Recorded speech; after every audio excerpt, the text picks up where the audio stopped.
Em 2025, Hellclock, game desenvolvido pela Rogue Snail, fez um enorme sucesso.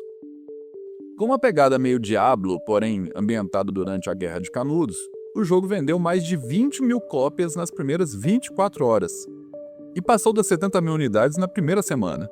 Mas a Rogue Snail não parou por aí. No final do ano, a empresa foi uma das 10 da América Latina selecionadas para receber um aporte do Google de cerca de $200 mil através do programa Indie Games Fund. Massa demais, né? E daria para passar horas aqui nesse papo meio pequenas empresas, grandes negócios, falando de jogos brasileiros que faturaram milhões. Mas o mais legal não é só ver números gigantes pulando na tela, é entender por que esses jogos deram certo. Tem muita coisa envolvida para dar essa resposta e eu não vou queimar todas as pautas de uma vez por aqui. Hoje, meu foco é um só: o game design brasileira. Por isso eu vou falar de retórica processual e de como trabalhar nossa brasilidade na direção de arte. Vou usar exemplos de jogos nacionais que mandaram super bem e outros que ainda nem saíram, mas têm um potencial enorme. E como o que funcionou antes pode não funcionar amanhã, também vou analisar o cenário atual para entender por que o mundo está olhando com tanto carinho para o nosso mercado indie. E eu sei que ainda parece papo de empreendedorismo, mas já adianto. Em algum momento eu vou puxar uma referência do mundo da música que você provavelmente não espera ver em um vídeo sobre games. Mas antes de continuar, deixa eu me apresentar. Meu nome é Kelson Douglas, sou pesquisador de cultura digital e editor aqui do Minas Arcade, um canal sobre indie games produzidos em lugares não tão óbvios do planeta e também sobre casos de fora que servem de lição pra gente. Aproveite essa pausa para assinar o canal e não perder os próximos episódios. Voltando, o interesse dos gringos na nossa economia criativa, que é onde os games estão inseridos, não surgiu do nada. Não veio só agora com o Oscar de Ainda Estou Aqui, as indicações de Agente Secreto ou com a descoberta global de que não se mexe com brasileiro na internet. Saca só, em 2022 surgiu o fenômeno Brasil Core no TikTok e Instagram, dando um verniz fashion para o que já era moda nas nossas periferias. A trend explodiu quando a Hailey Bieber postou uma foto usando uma camiseta da seleção brasileira. Curiosamente, algo parecido com o Brasil Core já havia rolado 5 anos antes, em 2017, quando a Anitta lançou o clipe de Vai Malandra, gravado no Vidigal, no momento em que o hype era o estilo gueto chic. Ah, e essa ainda não é a referência musical que eu prometi, tá? Um ano depois do clipe da Anitta, a revista Time indicou Dandara, dos mineiros da Long Hat House, como um dos melhores games do ano, ao lado de gigantes como God of War e Red Dead Redemption 2. Uma coisa tem a ver com a outra? Diretamente não, mas juntas elas podem ajudar a explicar o espírito do tempo, o Zeitgeist. Agora em 2026 temos Kleber Mendonça Filho no Oscar e o promissor Deep Dish Dungeon, da Behold Studios, lá de Brasília, saindo pela Half Fury, que é quase uma A24 dos games, responsável por hits como Blue Prince, a franquia Kingdom e o próprio Dandara. Novamente, os fatos isolados parecem distantes, mas apontam um clima no ar. A Adobe, empresa lá do Photoshop, em seu relatório de tendências para 2026, destacou o Local Flavor, ou sabores locais. Uma parada que não é sobre comida, é sobre autenticidade regional. Na visão da Adobe, para marcas globais faz cada vez mais sentido colaborar com artistas locais, para humanizar a empresa com trabalhos junto a comunidades diversas e diferentes do padrão lá da região norte do planeta.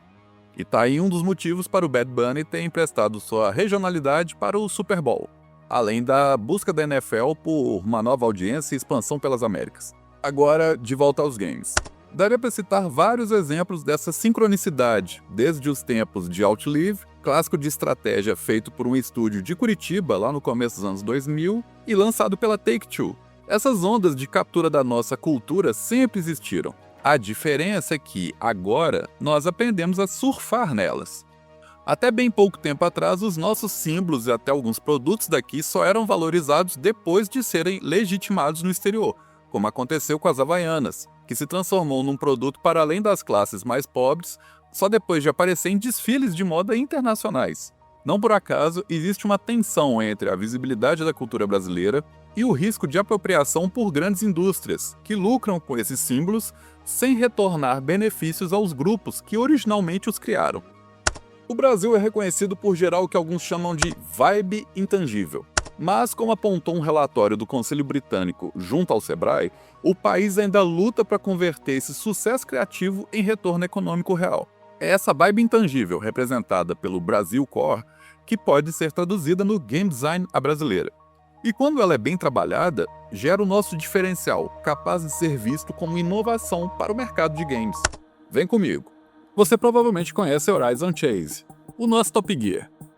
Ele tem pistas de Porto Alegre a Ouro Preto, mas o carisma real está no carro da firma, com a escada no teto. Existem desafios inteiros para zerar o jogo só com ele. Para um latino-americano, aquilo nem faz todo sentido. A gente vê esse carro passando chutado nas estradas, a gente sabe que ele tem superpoderes. O jogador do Norte Global não tem esse contexto que transforma esse carro em um cheat code da vida real, mas ele acaba aceitando essa característica do carro. Isso é retórica processual. O conceito de retórica processual foi utilizado pela primeira vez pelo game designer Ian Bogost. A ideia de Ian é que, diferentemente da fala ou das imagens, os videogames possuem uma característica especial, porque eles não apenas descrevem o mundo, eles modelam o funcionamento de sistemas reais e imaginários. Ao interagir com as mecânicas, o jogador preenche lacunas lógicas e compreende argumentos de forma prática. Talvez ficou complicado, né? Então vamos com exemplos. No livro, o autor cita o caso do quiosque do McDonald's no The Sims Online. Ao interagir com o quiosque, o personagem do jogador saciava o atributo de fome e, simultaneamente, aumentava o atributo de diversão. Essa mecânica de ação e reação representa o que o McDonald's gostaria de significar no mundo real, uma solução divertida e eficiente para a fome, claro. No Red Dead Redemption 2, atacar membros da KKK não gera punição no sistema de honra e nenhum policial te perseguiria por conta disso. Com isso, o jogo diz algo através das regras, sem precisar de texto. Que nesse caso seria basicamente...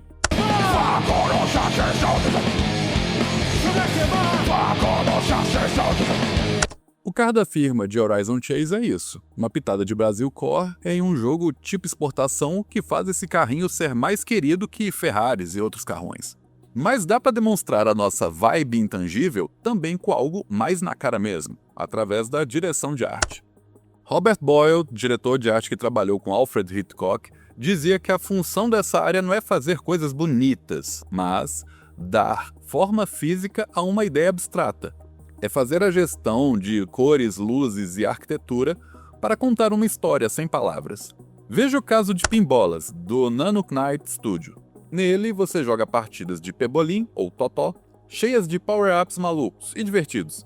Só que o game traz algumas características visuais bem brasileiras, como bonecos que aparentam ser de alumínio soldados direto na barra, diferente dos modelos utilizados na Europa e nos Estados Unidos. Tipo, é o nosso totó. E o design mostra isso de uma maneira até discreta.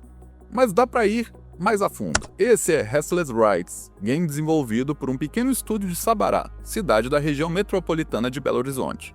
Nele você cuida de uma capela amaldiçoada num canto esquecido de alguma pequena cidade que lembra alguma do interior de Minas. Aí o esquema é manter a rotina diária do trampo, improvisando suas ferramentas e terminando as tarefas antes do anoitecer, que é quando os capeta tudo aparece. Quando eu bati o olho no trailer desse game, eu pensei, isso é muito Brasil, isso é muito Minas Gerais. Esse visual do game não foi inspirado em qualquer igreja que o dev encontrou no Google. E não foi mesmo.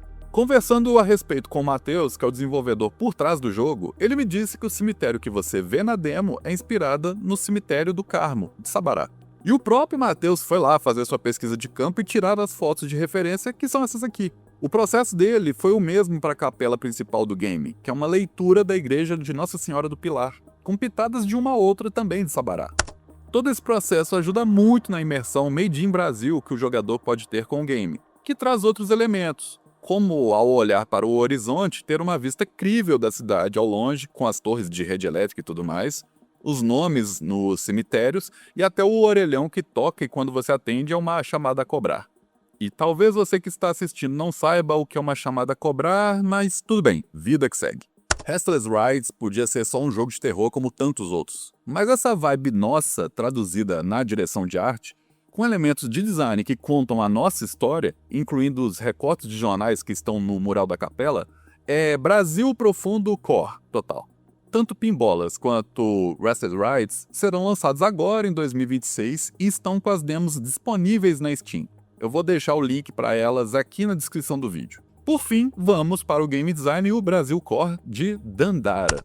Antes de seguir no episódio, aproveite para seguir o Minas Arcade também no Instagram, no @MinasArcade. Alguns conteúdos só rolam por lá mesmo, como um post que eu publiquei outro dia com uma breve análise sobre a produção do indie game Dread. Não deixe de passar por lá. Continuando o papo sobre Dandara. Esse game se passa em um universo onde os oprimidos estão sendo esquecidos. É uma história que parece simples, mas quando vemos na prática, no game, é carregadíssima de Brasil vibes. Dandara faz referências ao período da ditadura brasileira, a elementos e lugares de Belo Horizonte e a Tarsila do Amaral, artista brasileira responsável pela obra Abapuru, que aparece no game e representa bastante o movimento antropofágico brasileiro. Uma corrente lá dos anos 1920 que buscou se alimentar de referências culturais de outros países, misturando com as nossas e criando algo novo. Fazendo do Brasil um país tipo exportação também da cultura e não só de commodities. A Tropicália, com Gilberto Gil e Caetano, foi outra corrente que bebeu muito das fontes do movimento antropofágico. Mas teve um outro, um pouco mais moderno, que também soube capturar algumas ideias de fora e transformá-las aqui dentro. O Mangue Beat. E é agora que eu entro na parte da música que comentei lá no começo e que, de certa forma, se conecta com Dandara e a nova safra do game design brasileira. Aqui eu sei que vai ter gente que já conhece o movimento, conhece as bandas, vai ter gente que não se interessa e deve ter gente querendo pular para a parte que eu volto a falar de games. Então o que eu posso dizer é, me dê essa chance e não saia do vídeo. Vai ser rapidinho e vai ter a ver com...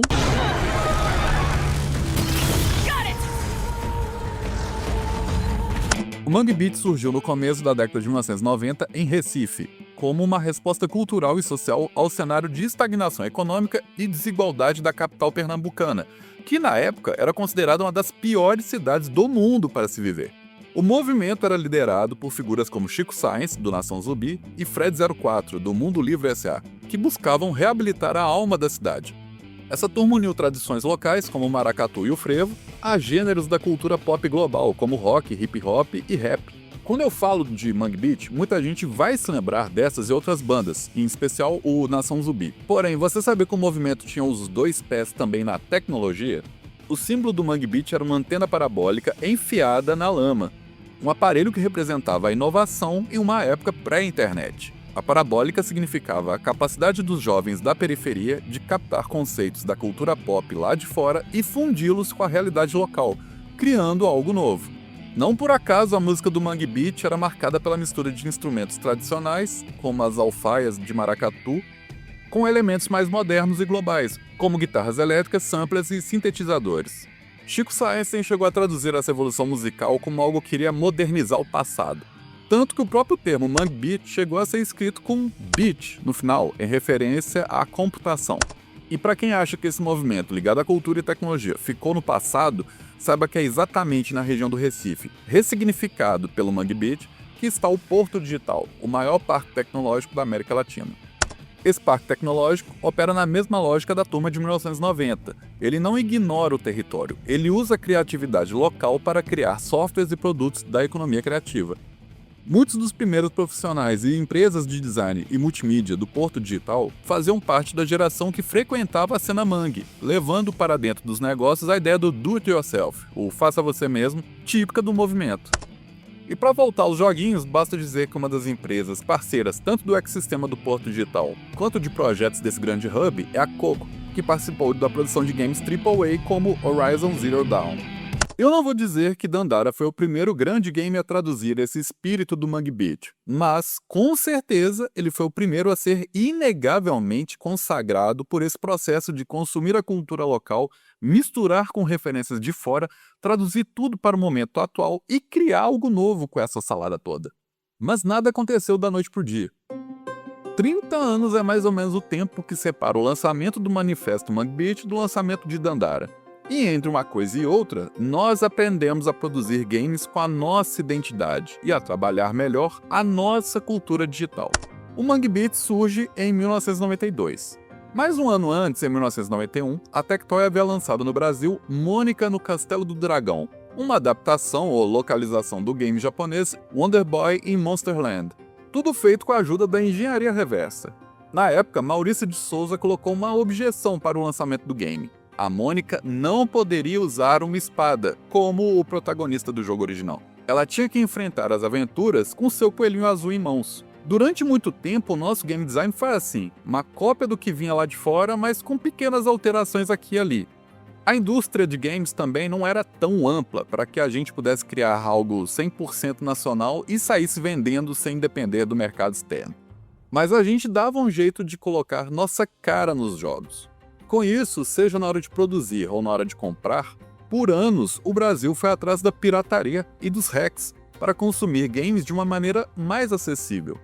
Até hoje, a maioria da população consome games nos smartphones, e não nos consoles ou nos computadores. E sobre os videogames, o Xbox é quem lidera o mercado justamente por conta do preço e da Game Pass. Não por acaso ele é o líder de venda na seção de usados em sites como o OLX. Então dá pra dizer que o game design brasileiro cresceu dessa mistura da absorção do que vem lá de fora com o que conseguimos desembolar com os nossos caminhos que temos, morando na periferia do continente.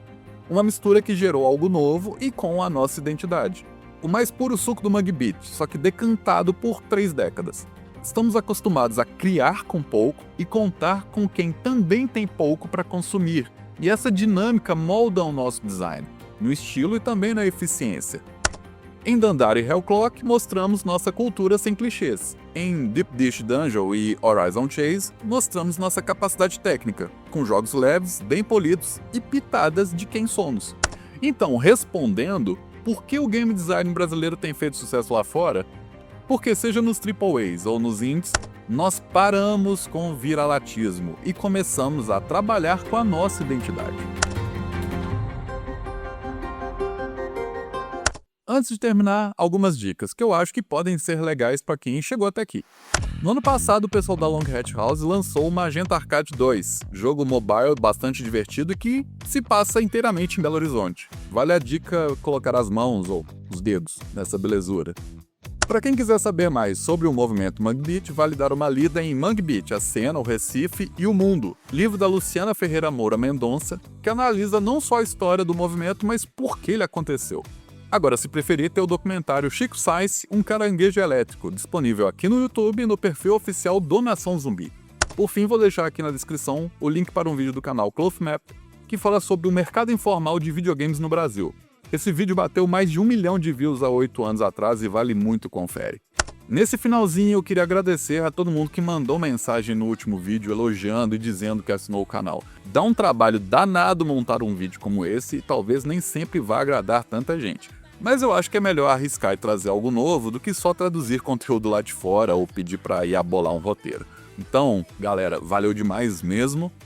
E se você está aqui até agora e quer ver algumas dicas no final do próximo episódio, com coisas que tenham ou não a ver com o tema do programa, deixe sua mensagem nos comentários e bora ver se eu consigo fazer algo assim em breve. Agora, grande abraço para vocês.